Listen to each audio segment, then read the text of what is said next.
Hello and welcome to Diminishing Returns, the podcast where we propose our own sequels to well-known films. With me, Alan. I'm Sol. I'm Calvin.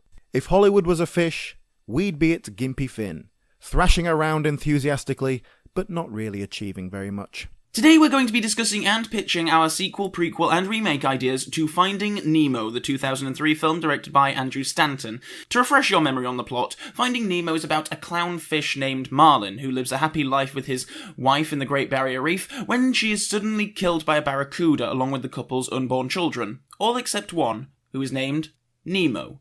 Marlin raises Nemo alone in the reef, but has become overly cautious and protective of his son, going so far as to crash Nemo's first day of school over safety concerns. In an act of defiance against his father, Nemo ventures into the open sea, ignoring the warnings not to do so, and as a result is abducted by a diver and sent to a dentist's office in Sydney to live in a fish tank along with a colourful assortment of characters. Against the odds, Marlin ventures off to try and find his beloved Nemo, quickly meeting Dory, a blue tangfish suffering from short-term memory loss. The companions travel a great distance, encountering various dangerous sea creatures such as sharks, anglerfish, jellyfish, and even some cool turtles in order to rescue Nemo from the dentist's office. Of course, Nemo is eventually reunited with his father thanks to Dory's memories returning and the fact that all pipes lead to the sea. As the trio return to the reef, Marlin now more relaxed and confident in his son's abilities.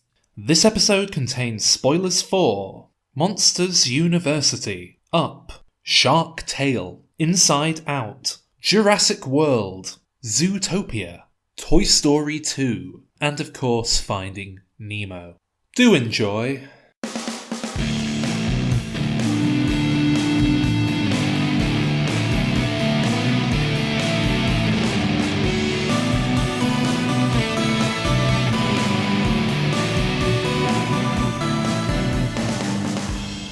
Finding Nemo. Finding Nemo. Bit of discussion. Yeah, one of the sort of defining Pixar films, probably. It's one that's very fondly remembered. It is, and I've never quite understood why it holds such a place in so many people's hearts, because we're so on the same wavelength. Yeah, I like the film, don't get me wrong, but I think it's very much in Pixar's weaker efforts. It's kind of just a kid's film. It doesn't really transcend its genre in the same way that much of Pixar's work does. So yeah, I don't understand the love that it gets. I don't know if it's because the fish are cute, or I don't know, but I mean, it is the one that they championed. Even like Up was, even though it's been a while since it was released, when Up came out, all promotional materials from the studio, that they always like to mention the most recent one. So they'd say like WALL-E, and then they'll mention an old one, and it's often Finding Nemo that they mention. Yeah. So I don't know why. I don't know. It's a solid film. It's always very solid. It's very solid. I really enjoy it, but I just don't know why it's held in such high regard. Yeah, it's a solid film. I completely agree. Up, Incredibles, exactly. Cars 2. Exactly. It's not quite at that level.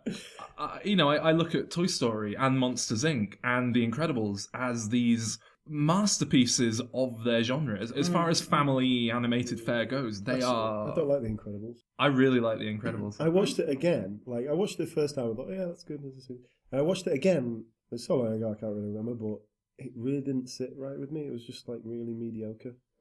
I can't remember why now. I'm gonna have to watch it again so I can slag it. Yeah. So, I'll wait till we'll discuss it. Hold that for about a year. Okay. But I find it more sort of fascinating that they're actually doing a sequel to it when I don't. Well, when it's so, because it is such a self-contained. I mean, Finding Nemo, in that, yeah, it's a very clear cash grab. It would strike me, but I'm not surprised that it's happened, and I'm not surprised it's taken them this long. Andrew Stanton had to fail in order for them to get him to agree to come back, and it seems like they've been waiting for him to. That's referring to John Carter. Yeah, it was a very expensive flop a few years ago. And yeah, it would appear to be a sort of, well, if you ever want to make a live-action film again, make Finding Nemo 2, and we'll discuss things. I mean, after they did Cars 2, it's like anything's on the table, it seems. Like, if you're going to make a sequel to Cars, which is certainly not one of the best. Cars is a weird one within Pixar. I don't know if you know, but Cars is, for some reason, massively massively financially successful. It And lends it's to do with itself all to the merchandise merchandising. really well. Consumer Yeah, products, it's it all- doesn't need to be the best film in the world, but they can slap car toys out there and cars' faces on Because- anything with wheels. And I've got a 10-year-old nephew, and like he likes cars, but I mean he likes cars. He plays with toy cars anyway. So if you've got one with a face of Owen Wilson on it, it doesn't make any difference. Like, he'll buy that, you know. I think Cars might actually be Pixar's most profitable franchise. That might be wrong. I might be just talking nonsense, think but you're it's right from the certainly one of product the point of most view. profitable, if not the most profitable. So that is why Cars 2 exists, because in fact, that's why Cars 3 is currently in the works. Oh, really? It's because they want to keep that franchise going so that they can keep milking it. Like, that makes sense from a merchandising point of view. But something like Finding Nemo, which doesn't necessarily lend itself to merchandising as strongly as Cars. True, yeah. I know that they've got like the rides and stuff. I'm sure that they need to keep those relevant. But other than like a plush fish, like a plushy toy fish, like that's it, isn't it? There's no. So I do find it fascinating that this, and because the story is so Finding Nemo, and there's the joke about like, you know, if they do make a sequel, you know, is he going to get lost again? Do they have to go find him again? But it's like Finding Dory. It's just, but I just think it's really interesting that this is one that sort of stuck with people. I agree. I suppose in many ways it's one of their least potentially alienating films in a lot of ways. Like no one can really object to fish. In the same way that superheroes might not be for everyone, or cars might not be for everyone, or even toys like an old cowboy doll and a spaceman might put some people off. That What? I'm happy you brought this up because this is something that I find quite interesting. Is that Finding Nemo, it doesn't actually have to be fish. Like, it could be anything, which I think finds interesting because when you look at so many Pixar films that are born out of the concept, Toy Story can't be anything but toys because it is the whole concept is toys. Monsters Inc., you know, it's the monsters in your closet. You know, they're actually friendly. Family of superheroes and Incredibles. Yeah. The start of the concept is always grounded in sort of what the main character is. But for Finding Nemo, it's sort of like they could be gazelles on plains in Africa. It could be anything. Like, Yeah, that's a good point, actually. Yeah, it does. Yeah, like even A Bug's Life. Do you know what I mean? Like, they have to be bugs. yeah. That's a very good point. Maybe that's why it's easily open to a sequel, because you're not tied down to anything. You just create this sort of Possibly. Because it's kind of fun seeing, like, you know, they've got the manta ray that's like the school bus, and it's like, obviously these fish have their little society, but they don't really need to be fish. yeah. That's a good point. Yeah. Ratatouille is a rat. Yeah, I mean, that makes sense, because a rat... Well, yeah, because it rats has to in the be a dirty kitchen- animal that no Yeah. one wants in a kitchen. Yeah, And, it's like it could be a mouse, or a cockroach, but Yeah. it's still, you know... But Do you know what? cockroaches I think- wouldn't shift as many fluffy toys, so I can see why they went with You've that. convinced me. Finding Nemo is the worst Pixar film. You've convinced me. I wouldn't go that far, but it's... I'd put it in the bottom half of their canon. Yeah. I think they've got some But masterpieces, and I just don't think Finding Nemo is one of them. It is a solid. Is this what you say? It's a solid story, but it's just kind of not got much of a deeper meaning to it, has it? Yeah, basically, It's kind of just it's like very a simple moral tale, isn't it? Yeah, it's just kind of like every animated kids film before it. There's just nothing to And if- really set it apart. And from if that. anything, Pixar was better than that, wasn't it? That was what made Pixar stand out. Yeah, I mean, Finding Nemo was one of their earliest efforts. Yeah. It was basically, was it Toy Story, Bug's Life, Toy Story 2, Finding Nemo? Is that? I think Monsters Inc. was before Monsters Finding Inc., Nemo. you're right, but then- yeah. So, I mean, Toy Story and Monsters Inc. certainly had set the bar a bit higher, I would say. Finding Nemo seemed to make a much bigger splash, so to speak, than Monsters Inc. I didn't intend that. I heard it on the way out. But it seemed to have a much wider reach, a more lasting impression than Monsters Inc. But I would argue that Monsters Inc. is a vastly superior film. It's an interesting concept. It isn't just fish. It's But maybe that is why, you know, like, well, so maybe that's why it's more relatable, because you can, I mean, it's like all well, certainly I'm not surprised that like a lot of people might find Monsters Inc. a bit too niche, and therefore it wouldn't quite.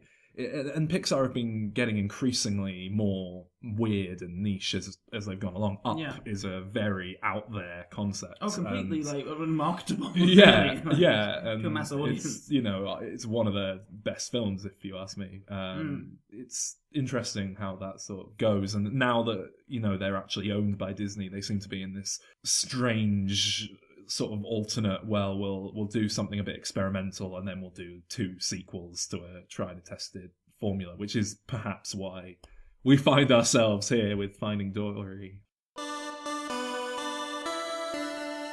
So we'll get started with the pitches now. It's kind of sort of based on what we were talking about. My pitch is Finding Nemo as sort of, I mean, the whole point is he gets lost and they go and find him. So I think if you do take it, I mean, obviously they're not going to do this. They're going to bring Nemo back and Dory and Marlin. But for me, like, that is done. It's sort of like, you can't really do anything else with that. It's like overprotective parent goes, finds that kid, and that's it. So I would take, those characters out of this, set it in the same world. But I think when I was rewatching the film recently, the ones that really stuck out to me were the sharks. There's that sort of like AA meeting of the sharks. Because I remember, like, the sharks were so prominent to the marketing of the film at the time. Yeah. The poster was Bruce. I was very surprised, actually, because when did Finding Nemo come out? 2002, 2003? So I was 12 or 13, and for some reason I objected to it. It came out, and I thought, oh, no. And I think it was those seagulls, and everyone was acting like those seagulls were so funny, and so it took me quite a while to actually come around to watching the film. Eventually, a friend of mine who was obsessed with it made me sit down and watch his VHS copy of the thing. And yeah, I was very surprised at how little those sharks featured, because, as you say, the marketing led me to believe they were a big hangover from Jaws. Just sharks are cool. Sharks are sellable. Well, this is an interesting thing because, like, I don't know if it's like after time they wanted to distance themselves from like that Shark Tale thing with the. Was that before then, or was it? Shark Tale was about the year after, yeah. Yeah. So was the SpongeBob SquarePants movie, for what it's worth. Because when you look at like the DVD cover now or whatever, no shark. It's like, it's them and the turtle, and I find that interesting because the shark was like a third of the poster. Just more visually striking, I guess, than a fish with eyes. But I thought that was an interesting way to go to sort of, learn more about their story. Let's pretend that Shark Tale doesn't exist, which is probably why they didn't actually go down this route. There is a precedent for this in Pixar as well. Cars 2 is very much Mater's story. That's right, yeah. Rather than, what's he called, Lightning McQueen. Totally, yeah. So I can see how that would work. So it wouldn't be unusual to do that. Now, this isn't a well thought out pitch or anything. So it's basically just taking that one, Bruce, and maybe the other two, and you can either go down the route, I guess, of doing like a prequel sort of origin story, like what Monsters University was like to Monsters Inc. How they got to that AA sort of AA meeting sort of thing. But that would probably be a bit too... You'd probably have to see him eat the little fishies, and we wouldn't want that. So I guess the other way to go with it would be maybe to do like a sidequel to Finding Nemo, or some kind of... Okay. I don't know, some kind of story about prejudice, perhaps. Set during the same time frame. Like, there might be a scene where they run into the fish that we saw in that and it's film. exactly the same scene from a different angle. Yeah. or you could make it, just a straight up, like, it's him and the other two sharks, and it's a story about prejudice and not, But then I'm pretty sure that I haven't seen Shark Tale in a long time. But yeah, now that you mention it, that is that? Isn't that about a fish from the Detroit who has to move to Beverly? It's basically because I think it's Jack Black, isn't it? And Robert De Niro. It's like Jack Black's a shark and Will Smith's a fish who like stages a killing of Jack Black, and then he's known as the Shark Killer or something, Shark Slayer. Yeah. Doesn't that have Martin Scorsese as like a fish with eyebrows? Probably. Yes, it does. Okay, good. It's the one where they tried to sort of like, when they were sort of like dabbling with like CG sort of technology around that time, so they sort of like tried to make the fish look a bit like Will Smith. Oh yeah, there's a fish really that looks like Angelina Jolie in it that I remember. And like Robert De Niro's the shark father or something. It's like a Godfather thing. And oddly enough, Jack Black's foray into animated voiceover work, he does a voice in that film, which is not the done thing for a celebrity voice, and he doesn't do in Kung Fu Panda, for example. It's interesting because he's actually someone with quite an interesting voice just normally as well, but. Can I pull us off on a tangent on that note? What do you think about like celebrity established stars doing voice acting rather than voice actors who can do voices? I think it's a mixed bag, really. What is it, like since, early 90s, really? It's only really been... It used to be... from Aladdin is sort of credited with that. Yes. Very much so. I mean, Disney used to go and pluck West End stars and or Broadway radio stars out, and Well, you need people who could sing. Yeah. Sterling Holloway. I don't have too much of a problem with it. It's more of something that was noticeable with DreamWorks developing alongside Pixar in this sort of era, but you can see it in a lot of films where they will cast someone because on paper it makes a lot of sense, or they're, just famous and they have a fan base. And voices don't always work on a character or in animation full stop. Some voices just aren't interesting. Some voices are, but you put them coming out of a character. And you can just look at The Simpsons. It's reached a point on The Simpsons where there's no sort of vetting. The classic episodes, they would generally get good actors to play characters that kind of looked similar to them, but that was it. And therefore you got people like Donald Sutherland who have great voices playing these characters, and it worked. I found that, the Ricky Gervais one. Yeah, exactly. He's a good example of that. It doesn't work at all. He's been in the show twice now, I think. Once as himself, once as a person that might as well be himself. And he's a perfectly adequate And he's actor basically doing David Brent character. But it doesn't gel with that world at all. It looks wrong coming out of a Simpsons character's mouth. It just doesn't work. So yeah, that's where I stand on that. And I do feel bad for the likes of Billy West, who've been very outspoken about how people are stealing their jobs. But it can be done very well. In fact, I'd say Finding Nemo is quite a good example. Albert Brooks as that's Marlin is... Albert Brooks is not like a huge star. He wasn't.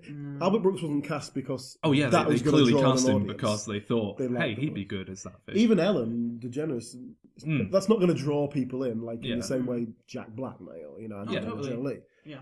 And I think Finding Nemo doesn't particularly fall into that category. I think Pixar have done historically a wonderful job actually of putting good quality, celebrity voices to totally. work very well. Right, Monsters Inc. with John Goodman and Billy Crystal was a great example of that. And Toy Story, Wallace Shawn, and even Penn Jillette coming in to do the TV announcer is I'll tell you wonderful. what though, on paper, Tim Allen as Buzz Lightyear wouldn't necessarily put that together. Right, yeah. He does the voice and it works, it's good. Yeah.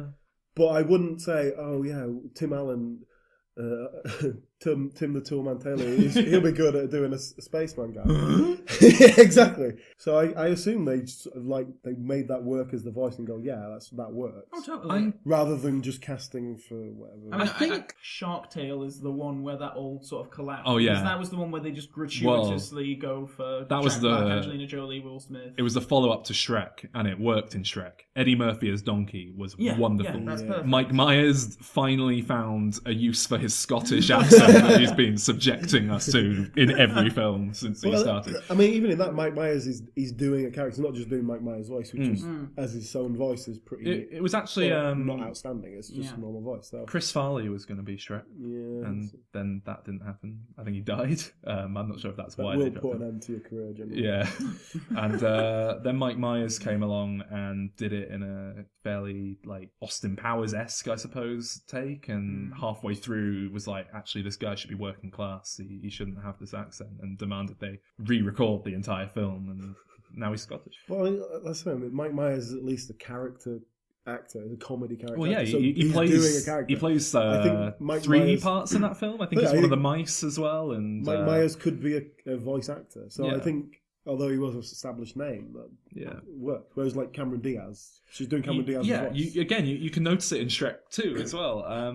Some of those obvious on paper casting decisions just don't quite work. Like John Cleese and Julie Andrews. John as the King and Cleese, Queen. Jennifer Saunders. Oh, yeah. She makes so much sense as a fairy godmother, but then you put her voice in that particular design of a fairy godmother, and weird, isn't it? it's not quite right. It doesn't quite gel. This is why you do animation tests, and it just seems like that isn't part of... Well, I suppose they don't actually audition for the parts is probably the other thing. It's like, if they can get, Julie Andrews or Jennifer Saunders, it's like, yeah, fine, just get them. It's not like they'll actually, I can imagine for Pixar, they probably do actually sort of maybe audition a few people. Well, the Good Dinosaur recently got about partway through production, and then they just wiped the slate clean in terms of actors, re-recorded all the dialogue, and because they decided that... I think only Jeffrey Wright was the only actor who, Francis McDormand, I think, was the only actor that did. Huh? I don't know if in some way it is just a promotional thing, because then it makes it easy for John Cleese to go on like This Morning or Yeah, GMTV or you BBC. get all of the. Have you seen the wonderful bit of promo that Steve Carell did for one of the Despicable Me films? No. Oh my! Everyone at home, stop what you're doing. Go on YouTube, look it up. It's Steve Carell on, I think, Ellen DeGeneres' talk show, and he's dressed up as Gru with full like prosthetic Oh my makeup God. and everything, and doing the accent, and he just comes out and he's like, "Hello, it's me, Gru," and everyone in the audience is just sort of thinking like, "What on earth is going on? What is this?" And it's like watching Michael Scott from The Office being allowed on a TV show. It's exactly what would happen. That's amazing. All right, shall we get back on track? Yeah, I Sorry, that think was we a can move on to tangent. someone else's. So, section. What was the last thing you said? Oh, it was about Sharks and Prejudice. Oh, Sharks and Prejudice. So they've got an image of being the bad guys and they're trying to reverse that. Yeah, that was kind of it. It wasn't thought out much. I can see it. You know, That's I it's like messy. It was I just, like the mid-quel thing. Let's do it from another I think perspective. it was more the idea of just taking those characters and like, Yeah. do something with them rather than Nemo and, you know. I like that as well, because, Mom. like you say, those characters have kind of had their story, but there is Yeah. this world they've built, Yeah. and it's 'Cause the you know, world's kinda once again, Cars 2 probably isn't the best example to use, but what that film did that was kind of clever was that they sort of said, well, let's do a spy movie because we've done a racing movie. They went a completely different direction. And Monsters University as well, one that I actually do quite like. You know, let's do a college movie, but we'll kind of tie it back into the heart and soul of the previous film at the Yeah. end in the third act. And yeah.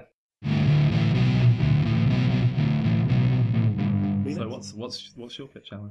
Okay, so for my idea, I wanted to get down to what's Finding Nemo about. It's about what's the message, you know, the kind of, you got to have a moral message for these kids, yeah. So You said It's that about- with such disdain. It's I do. about it's going to be a disdainful. don't Good lord.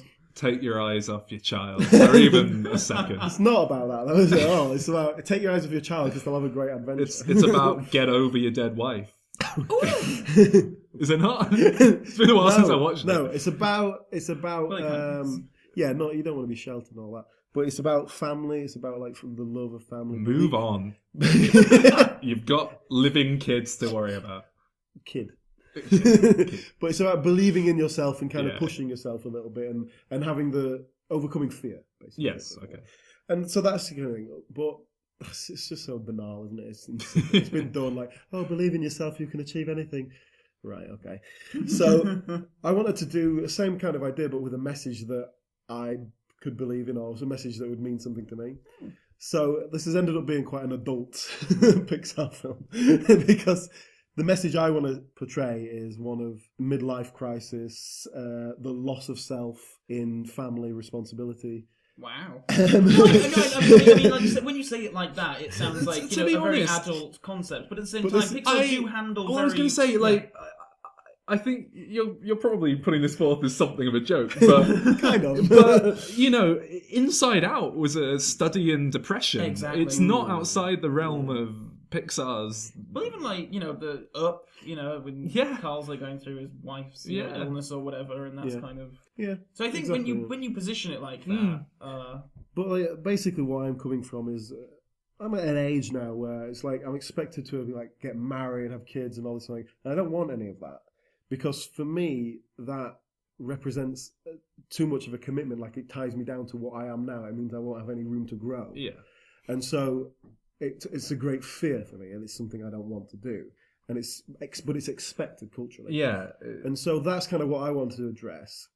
My message is that, look, you don't have to have a family because that's not necessarily what you want in life. That is something I'm noticing increasingly in Hollywood blockbusters. I mean, I'm not suggesting that there's more of it than there used to be. It's just that as I get older and I'm more aware of it, it's starting to get annoying that you can't get through a film like Jurassic World without a sort of, hey, you better settle down and have a family message in there. And I think it's more But than anything. even in Jurassic World, they explore it in the sense of that she has to make that choice. Yeah. Whereas before, and particularly in animation, where it's very simple sort of character ideas, Yeah. it's like, oh, you know, this young man and this young woman, they're going to get married and they live happily ever after. Like literally, the you live happily ever after ending is just Yeah. bullshit, and love conquers all nonsense, and that's what I'm trying to fight against. Okay, so as my cynical worldview, this is my story.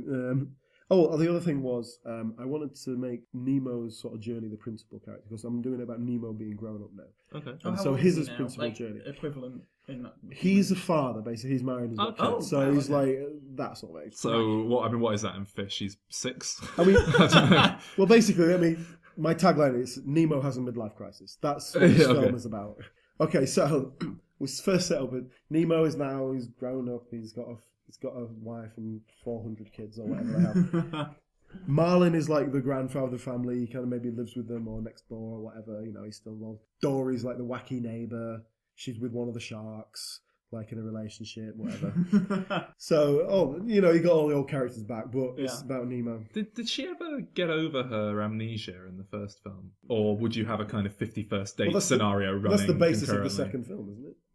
Yeah. And she's just suddenly remember that she's got a life. I have She's no been ignoring idea. it. I have no idea. That's what the trailer is. Oh, I avoided watching the trailer before recording this for Well, the sake of not wanting basically, to influence myself. Dory goes, "Oh, wait a minute! I had a life before I just disappeared off with this kid, this okay. fish. I'm going to go find it again." And suddenly they have to go chase it. I see. Okay, that seemed to be all there was in the trailer. Oh, by the way, I've got some casting ideas. So I want the grown-up Nemo to be Matthew Broderick. Okay. Because he's just got that everyman charm. Yeah, That's yeah. it. He was Simba, of course. in Exactly, Lion King. Yeah, he's been in a lot of animated Yeah, characters yeah. actually. Hasn't he? I can't remember the other one, but there is another one. Desperado. Is that it? Yeah. I don't know, sorry. Simba's the obvious one. Yeah. So Nemo's now grown up, but he's still got that adventurous spirit, and he still wants to go out and do things. But then he got well, not tricked, but he got culture said you have to settle down, and have kids, so he did that, Okay. and now he's regretting it, and he's kind of having this midlife crisis, which I think everybody does. Everyone who settles down, they go through that to one extent or another. When you suddenly go like, was this what I was going to do with my life? I'm sure I had dreams at some point. Right. And so that's what I'm tapping into, really. Huh. So he's sort of it starts off with him. We'll establish this family, and he's not particularly happy, and he's just a bit. Mm. And then he goes on a boys' night out with some people from work, and he goes to. What does he do for a job? I've not, the Just trouble out with of this is curiosity. this is something that's going to Like- come up again and again. I haven't really tailored this to a sea world. This is just kind of my life, really. So, This is like your life projected onto a fish, a cartoon so fish. This is a problem. Like he's got to have like a really boring office job, but I don't know what the fish equivalent of that is. It'd be those fish that go and eat dead skin off. And stuff. Yeah, he just does that all day, for 12 hours a day. And then, so he goes on a boys' night out. They go to a strip club. Again, I don't know what the fish equivalent of a strip club is. So, it might be. You can have jellyfish, Yeah, it's all you've got an idea. It's just that Matthew Broderick was the voice of Tack the Cobbler in Oh, that's The it. Thief and the Gobbler. Yeah. That's the one I was trying to remember. Do carry on. Okay. So yeah, he goes to a strip club with the work guys, and they just get drunk and all that. So he sort of gets chatting with one of the strippers, and they're getting on, and he starts telling his tale of woe, how he's not happy, and she sort of encourages him to just sort of just run away, just go and live your life, right? I just do whatever I want. So basically, he gets pally with these bikers. Again, don't know what the fish equivalent of bikers are, but they've got to be kind of my idea of it was how the turtles are all surfer dudes. Yeah. The same sort of principle. There's They're gotta be just something. like Did they do? barracudas Yeah, or did they do something. something with big eels or something? I guess Something eels like that. don't go well. moving. A friend of along. mine suggested piranhas, which are kind of okay. they look menacing, but I'm pretty sure piranhas are like freshwater fish. Well, It's They are, yeah, sort of they are. details, it doesn't details, matter, right? It doesn't matter. But you get the idea. We'll let one of the interns do the research, but some sort of a hard-looking Well, fish. maybe they go deep down, and it's some of those creepy-looking fish with lights on their But it's face. got- Yeah. It's got to be a fish that they hang out in a group, and sort of bikers. So he starts hanging out with them, and he's just pissed. So he goes off with them, and he sends a message. I don't know, you just send a fish with a message. I don't know how you do that in the fish world. A message in a bottle, Yeah. an ocean Yes. trope. So, but he sends a message back home saying, "I'm leaving. I don't want anything to do with you. I'm going." And he's pissed. He runs off with the bikers. Back at home, Marlin manages to get this message before the wife, right? So he intercepts the message. He doesn't know what's going on, but he gets the message. He goes, "Oh, whatever." Realizes what's going on. He's like, "Oh my god, my son is abandoning his family, and he's just doing this because he's in a weird place. I need to save him." Right. So he makes an excuse to the wife. Says, "Oh, Nemo asked me to tell you he's been called away for work. He's going to be away for a few days. Don't worry about it." And then basically him and Dory go to find Nemo. The idea being he's got to get Nemo, bring him back before the wife realizes that he's actually run away. Right. That is what happens. They go to the strip club. So his work first of all, and the friends say, "Oh, we were at the strip club and he ran away." So they go to the strip club. This is just great kind of comic opportunities here. Dory's in the strip club and she's like, she can't believe what she's seeing. And then like at some point she ends up on stage somehow, like, and she's just like loving the attention, and Marlin has to like drag her away and all this, the classic Dory elements. I haven't really put a lot of thought into Dory in this script. She basically tits around while Marlin pretty much what she did in the first one. So that's kind of her main kind of comic relief purpose. They find out he's gone with these bikers and they follow him. So we kind of cross-cutting between the two stories. Okay. Back to Nemo. He sort of sobers up and realises, like, what the fuck am I doing? Like, oh my God, what have I done? But he gets sort of friendly with one of the bikers, who I think could be John Ratzenberger. Oh no, he's already a character though in Finding Nemo. Is he the bus driver? What did they do in the other Pixar sequels? He came back. They crowbarred the snowman into Monsters University, but he's Ham in Toy Story. Who was he in Cars 2? He's the same car that he was. Oh, is it? Okay, so like, they don't like one of those recasting cars from, him. like Motor Falls or whatever it's called. Yeah. So we'll pull back the whatever he was in Finding Nemo, and Nathan Lane can be So, but the point is, he gets friendly with one of these bikers, and they're talking about what they were in their life, and he's like saying, "Oh, well, I got divorced, and then I joined the biker gang, and decided that was what I wanted." Blah blah blah blah blah blah blah. Anyway, Nemo decides, okay, the biker life, it's not for him. It's a little bit too wild, but he can't face going back. He's not happy there. And he also thinks that he sent a message and his wife's going to kill him when he goes back anyway. So you might want the wife played like Queen Latifah or something like that. You get a sassy woman in, so he really seems like he's oppressed at home. You get a really sort of like aggressive woman. So he decides he's going to have to settle down. Now this is my main character that I'm introducing. He meets like a bachelor. He's trying to find a place to live, and so I thought like a real estate agent could be a hermit crab. Oh, okay. Played by Vince Vaughn. Oh my God. So you know exactly what kind of character that is. Yeah. Basically Vince Vaughn in Swingers, but as a hermit crab. Can he have like? Can you give him like a receding shell somehow? I don't know how it would work exactly, but I like the idea of him. But the point of the character is they meet just because he's trying to find a place to live or whatever. But then they get on and. Vince Vaughn actually kind of introducing it like, "Oh man, I left my wife. We should go. We'll be bachelors together, and we go."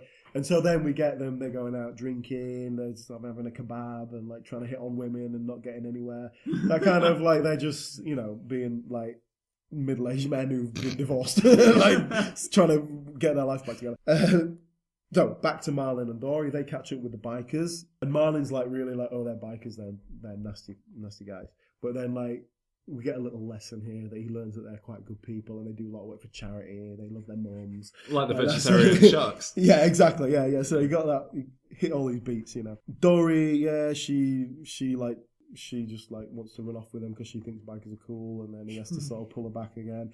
I like this idea that Dory could have like quite an exciting life if Marlin would just fucking let her do what she wanted to do instead of just like making her just follow him around all the time. So everything Dory wants to do seems really fun and exciting, and then he goes, "No, we've got to go and do some boring stuff." Okay, yeah. So from that they find out when they left Nemo. They go, okay, yeah. So then we're back with Nemo. They're like in whatever the fish equivalent of Las Vegas is. They're having a real blowout. Classic stuff. So this is when we have kind of the ending, basically. It's Marlin and Dory catch up with them, and we have like an emotional climax. Oh, we could have a little bit where like the Vince Vaughn hermit crab he's like flirting with Dory, and then like finds out her boyfriend's a shark, and he's like, "Ooh, never mind." So just a little comedy bit there. Marlin confronts Nemo. They have a big kind of face to face, and so that's where you have the old school versus the and Marlin's like, "You got to look after your family." And Nemo's like, "No, this isn't what I wanted. You talked me into getting married. I was too young. I wasn't ready. You don't know what it's like to have a big family. How dare you throw that back in my face? My family were killed." Blah blah blah. And basically we have a big emotional climax, but the end result being Nemo realizes that he's not happy with his life as it is, but he can't run away from it. He has to face his responsibilities. And this is a kind of important moral lesson you get there. But he can instill that message in his own hundreds of children. Yes, but he appreciates he has to go back and sort of face his responsibilities. And Marlin's saying, like, look, your wife doesn't even know that you ran away. She doesn't know anything that's happened. She thinks you're on a business trip. You could go back and just go back to normal life and everything. He's like, no, I don't want to do that. And so, like, the sort of final scene is he goes back and he's sort of like goes back to his wife, but says, look, we need to talk because I'm not happy. And so the idea is that he confronts his responsibility, he accepts that he's got responsibilities and has to deal with those, but doesn't just sort of fade into this, oh, well, I'm just do this until I'm dead. And he sort of faces the consequences rather than... That's nice. And that is it. And so I like that's kind of got a moral lesson. And does a song start playing and they all just start dancing? Like every character, all the bikers, and everyone we met. Yeah. This isn't a Dreamworks film. This is Pixar. So that's my kind of brutal reality Pixar film. You know, actually, you say that, but I think, obviously you would turn down certain aspects like the strip. I mean, you could have a CD club. You could allude to it. So, well, the thing I'm is, surprised. I'm surprised at the extent to which Pixar have alluded to adult things in the past, and you know, because SpongeBob SquarePants has made many a joke about fish porn and strip clubs as well. So it's because you'll be doing it in a fish world. It becomes so kind of, and which way you figure out to do that, it becomes so far removed from that reality.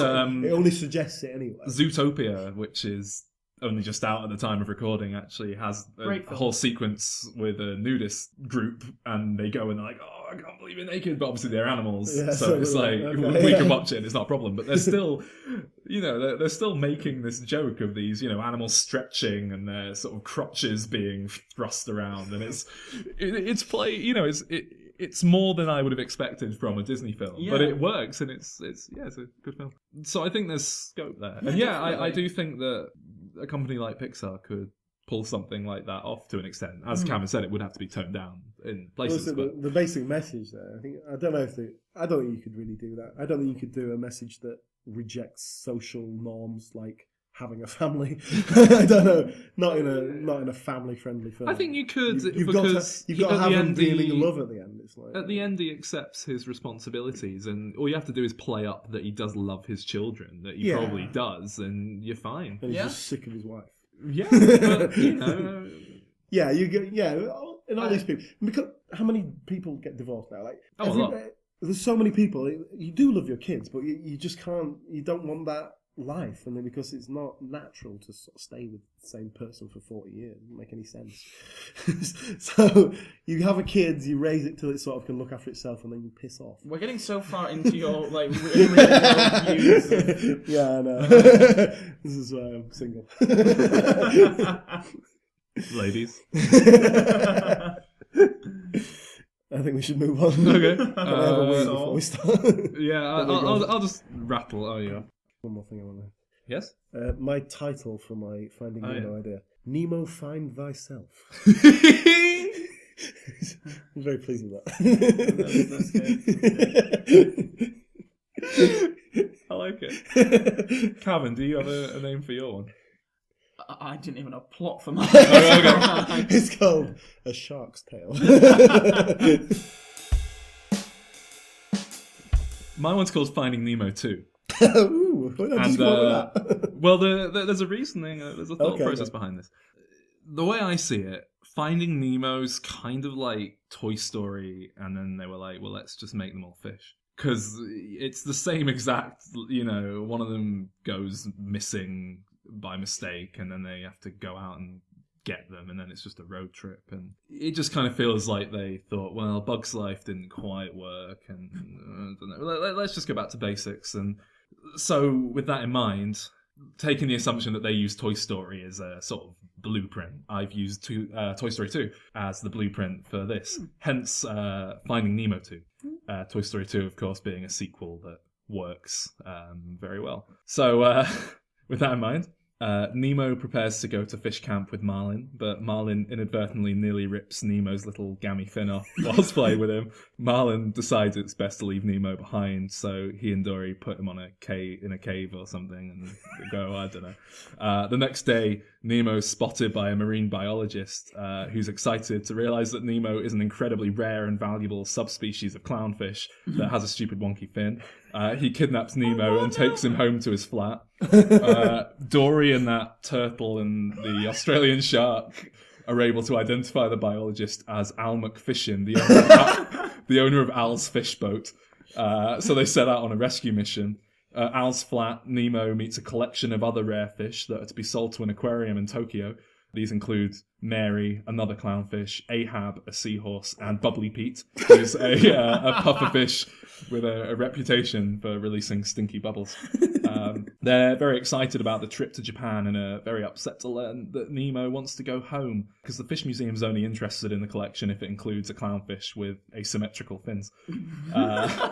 Nemo attempts to escape, but his fin comes off in the process, and the next morning Al brings a vet to his flat to repair Nemo's arm, and then we learn the tragic backstory of Mary, who was once a beloved pet of a child, but got that fish gas thing that makes the fish kind of float on their side, that makes them look dead, even though they're not. Yeah. Really? A lot of the time the fish isn't actually dead, they're just kind of... Oh my god. Yeah, and they often get flushed down the toilet, which is what happens to her. Ona thinks she's dead, flushes her down the toilet. They convince Nemo to be excited about the trip to Japan because in an aquarium there's less chance of him being kidnapped all the time. He's a bit pro to that. Yeah. Meanwhile, Dory and everyone else reach Al's fish boat, while searching for Nemo. Dory is imprisoned in a plastic bag by another Buzz Lightyear action figure with a utility belt who thinks that he's the real Space Ranger. The new Buzz joins the other fish, who mistake him for the real Dory. Whilst at the barn, they discover Al's plan and make their way to the flat. Dory escapes from the bag and rejoins them and is able to prove that Buzz is an imposter. Once in the apartment, they scare Nemo into wanting to escape by making racist jokes about Japan with a focus on sushi. The fish are in the toilet, they're about to flush themselves to freedom, but Nemo has a last-minute thought and decides to tell them to wait for him whilst he goes to get the others to see if they want to come with him. He goes, and Bubbly Pete flushes the toilet whilst he's gone, getting rid of Nemo's friends, and then he puffs up, blocking the system and prevents Nemo from being able to escape. Just then Al comes in, picks up the fish, and gets ready to go to Japan. Dory and the turtle and the shark rush to the airport through the sewers and make their way to the baggage area of the airport, where they're able to free Nemo, but Mary gets placed on board an aeroplane. The other fish rush aboard to free her, but the plane takes off. Bubbly Pete is still on board, and they have a showdown with him, as he's the big, bad final villain, and they cause him to puff up. And then they tie a bit of string to him and use him as a balloon to let him, sort of float down safely to the ocean below. And then Marlin comes home from camp and assumes that all the new fish were children that his dead wife had for him whilst he was gone. And he adopts all of them, and they all happily ever after. I feel like the part of the problem with this is that you have them racing to save their fish. Do they need to race in a container of water to get? Yeah, they travel through the sewers and pipe systems and toilet and Wait a minute. They when did Buzz Lightyear come into? It could just as easily be a fish that looks like Dory. Did you forget to? You were using this as a template. This may or may not be based on the Wikipedia plot entry for Toy Story 2. Will Al be voiced I by... forgot to cross out the word barn and put boat halfway through, as you noticed. Will Al be voiced by Wayne Knight? Yeah. Oh, good. Randy Newman will do the song. He didn't do the music for Finding He didn't. Nemo. No, it was like Robbie Williams or. My original idea that I was working on was about one of Nemo's kids, who was sick and then kind of got lost, and they had to find him. And the ticking clock element was that she was sick and needed medication. It was called Finding Chemo. Oh, good lord. It's primarily based on the title. I really liked the title. So those are our rather excellent pitches for a Finding Nemo sequel. Unfortunately, you will have to settle for whatever nonsense Andrew Stanton came up with. Finding Dory is out this week in the US, but if you're in the UK, you'll have to wait another 6 weeks. Ha! Take that, stupid English people. I would like to extend an absolutely massive thank you to everyone who's supported the show so far, especially those of you who've left us a review on iTunes. Steve Whiteman, in particular, thank you very much. He has suggested that we do an episode pitching sequel ideas to Ridley Scott's science fiction classic Blade Runner. Thank you for your suggestion, Steve. We have taken it on board, and all I will say is Blade Runner 2 is out next year, so do watch this space. Subscribe to the show, in fact, and you definitely won't miss it should we do an episode on Blade Runner sequels. And that goes for all of you who aren't Steve. Please do rate and review us on iTunes. Please go to facebook.com/Diminishing Returns podcast and like us for updates, little extra bits. We're also on Twitter @DimReturnsPod. Join us next week when we'll be looking at the quintessential mid-90s Hollywood action film Independence Day. Bye! Bye.